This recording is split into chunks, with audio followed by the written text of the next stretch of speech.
Hello ladies and gentlemen, Scared2F here bringing you another Star Wars Minecraft tutorial. And this tutorial we'll be going ahead and building the DSD1 Dwarf Spider Droid, or simply the Dwarf Spider Droid. This was a model of Battle Droid manufactured by the Baktoid Armor Workshop, favored by the Commerce Guild. It became a mainstay in the droid army of the Confederacy of Independent Systems during the Clone Wars, also known as the burrowing Spider Droid for its ability to invade narrow spaces. It was armed with a powerful laser cannon capable of both rapid fire and high intensity bursts. Its underbelly was vulnerable to explosives, as demonstrated when clone Captain CT-6567 destroyed a dwarf spider droid by planting a thermal detonator on its stomach during the Battle of Teth. Many were equipped with a self-destruct mechanism that, when threatened on the battlefield, would detonate. So overall, it's a pretty cool little spider droid. I'm pretty sure you know, anybody that's a fan of Star Wars is familiar with this type of droid. It is seen in the Battle of Geonosis and has quite a bit of appearances and stuff like that in the Clone Wars film and just in, you know, the Clone Wars in general, honestly. But overall, it's a really cool droid, and I think it's a pretty cool build, and you know, good size where we can actually make a kind of like a little bit of a vehicle out of it as well. So it's a pretty basic build, nothing too crazy, nothing too fancy with it, though I actually am pretty happy with the way it came out for how small it is, and you know, scale wise and all that stuff. It actually looks pretty dang decent. So starting off with, we have the main gun, as I mentioned earlier. It's able of firing rapid fire and also high intensity bursts, so pretty cool. You got the two lights here, or I say lights, but the two eyes right there on you know, both sides there. Radio antenna, or the antenna, say radio antenna, but it's probably more of a, you know, unit antenna or control antenna or something like that. And then you got the legs here, obviously, both sides here, the joints that connect it up to the main body. And overall, it's a very simple build. It's nothing too complex or anything like that, but that's what makes it, you know, pretty nice. It's just because it's so simple and, you know, relatively easy to, you know, make. You can obviously replicate a lot of them and put them in pretty cool little battle scenarios. But anyways, that's pretty much the DSD1 Dwarf Spider Droid. Let's go ahead and move into the tutorial and put this thing together. Alright guys, so going ahead and getting started. Now the first thing we're going to do is we're going to go ahead and start off by putting down a stair like this. This is going to be the left front of the, basically the, you know, foot, or left front foot. Right here on the left side up in the front. So that's what we just started off by placing down a stone brick stair like that.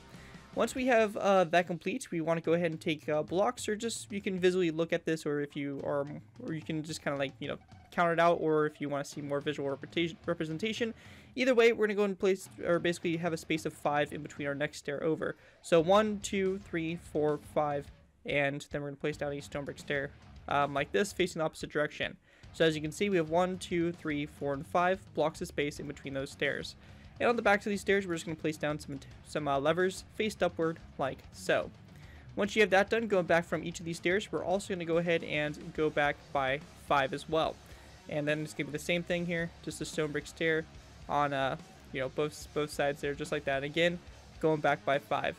And then it's going to just be, you know, some levers there on the backs. So basically what you should have here is you should have basically a space of 5 in between all these stairs. As you can see, going around here, kind of a visual representation, we have a space of 5 in between all of these stone brick stairs. And we can break those blocks as they're just visual representations, and we can go and continue on. After that's finished, we can go ahead and now go to each stair, and we're going to place down a stone brick stair going up and kind of at an angle from it. And actually, this needs to be faced the opposite direction. So, just like that. And this could be the same thing for pretty much all these stairs going around. So, all on the left side, the stairs are going to be facing with their backs facing toward the outside here for facing that direction. And over here, it's going to be the same thing, except it's going to be flipped. So just like that. And you can see kind of what we're talking about here with the legs going in. And now there should be a space of 3 in between all these stairs going around. With that complete, after we have that done, we're going to go ahead and grab ourselves a cobblestone stair. We're going to go ahead and place down one that comes off at an angle like this, upside down. Same thing right over here. And same thing right here, pretty much all the way around here. So basically there's a kind of a square here that's formed, and you have a space of 1 in between each of these cobblestone stairs, and they look something like that. Going ahead and continuing on, we're going to place down a stone brick top slab here in the middle, which I actually need to grab here. So I'm going to place down a stone brick top slab in the middle between those stairs. After that's finished, going up from this, we're going to place down a cyan stained clay block. The front of our spider droid is going to be facing this direction here. And we're going to go ahead and place down a stone brick upside down stair coming off this cyan snakeway block, followed by a upside down stone brick corner stair on both sides to create a effect that looks like that. With that complete, we then want to grab ourselves some nether brick slabs. We're going to place down 1, 2, 3, and just 3 nether brick top slabs coming off that center center stone brick upside down stair. We then just want to grab signs, and on either side of the last top slab, we're just going to place down signs on both sides. Going ahead and continuing on, we then want to place down a stone brick top slab on both sides of the cyan snakeway block. And just kind of like when we did in the front there on this section on the back here, we're going to place down a stone brick upside down stair, followed by an upside down stone brick corner stair on both sides. We then want to place down a skeleton skull on top of this stone brick stair here, both sides. We're going to go ahead and go up to each of these stone brick stairs, and again just place down skeleton skulls on top of them like that for the joints. One last thing we want to go ahead and do for this section here is we're just going to place down a sign here on both sides coming off this stone brick top slab. With that complete, going ahead and go into our next kind of layer up here, we're going to place down a polished andesite block there on the center cyan snakeway block, followed by a stone brick stair pretty much going stone brick stairs going all the way around the polished andesite block like that to kind of create a circle. We then want to go ahead and grab skeleton skulls, and in the spaces in between the stairs, we're going to place down a skeleton skull at about a 45-ish degree angle. You want them to kind of all be the same kind of angle there, so about 45 degrees all the way around. We also want to go ahead and go into our inventory. We're going to go ahead and grab ourselves an item frame, and we also want to grab ourselves some red stained glass. We're going to place down an item frame on the stair here, followed by a red stained glass block. Same thing over here, just like that for what would be the eyes there. And then we also want to grab ourselves an iron trapdoor, place it down on this nether brick top slab on the very end there for the gun. With that finished, the last thing we need to do is just grab ourselves some iron bars. We're going to place down 1, 2, 3, and 4 iron bars going up from that polished andesite block there in the center.